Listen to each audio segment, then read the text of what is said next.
সারা দেশে দুর্নীতি প্রতিরোধ করতে দেশের ৬৪ জেলার একটি করে উপজেলা সহ রাজধানীর প্রেসক্লাবের সামনে মানববন্ধনে করছে দুর্নীতি দমন কমিশন। শুক্রবার সকালে মানববন্ধনে অংশ নেন শিক্ষামন্ত্রী নুরুল ইসলাম নাহিদ ও দুদক চেয়ারম্যান ইকবাল মাহমুদ সহ দুদকের কর্মকর্তারা।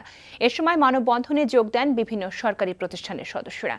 বিভিন্ন স্কুলের শিক্ষার্থীরা দুর্নীতি বিরোধী প্ল্যাকার্ড নিয়ে দুর্নীতির বিরুদ্ধে অবস্থান নিয়ে মানববন্ধনে যোগ দেয়।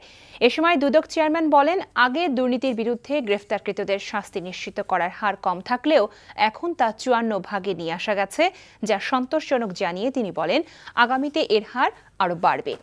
আর শিক্ষামন্ত্রী বলেন, ভর্তি বাণিজ্য অনেক কমে এসেছে, একে শূন্যের কোটায় নামিয়ে আনা হবে।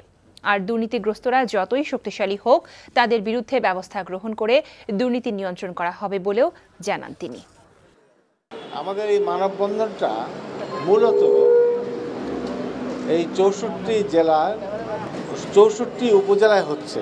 শিক্ষার্থী যারা আছে তারা আমাদের এই আন্দোলনের সঙ্গে সংযুক্ত হোক। আগামী প্রজন্মের মধ্যে দিয়েই আসলে দুর্নীতি প্রতিরোধ করা সম্ভব হবে। এবং এই দেশের উন্নয়নের অভিযাত্রাকে যদি আমরা চলমান রাখতে চাই এবং আমাদের গ্রোথ যদি বাড়াতে চাই, দুর্নীতির এই মাত্রা কমাতেই হবে। সারা দেশে আমরা ব্যাপক এই প্রচারণা চালাচ্ছি। একটা হলো তাকে চিহ্নিত করে ধরা, তার বিরুদ্ধে ব্যবস্থা নেওয়া। আরেকটা হলো তাকে যদি পরিবর্তন করতে না পারেন, মানুষকে গড়ে তুলতে না পারেন, তো আবার তো আরেকজন এসে করবে, যার জন্য ওইটা বেশি জোর দিতে হবে। আবার যে দুর্নীতি করবে তাকে কোনোভাবেই রেহাই দেওয়া যাবে না। তার যে ধরনের শাস্তি বা তার প্রাপ্য অবশ্যই তাকে পেতে হবে।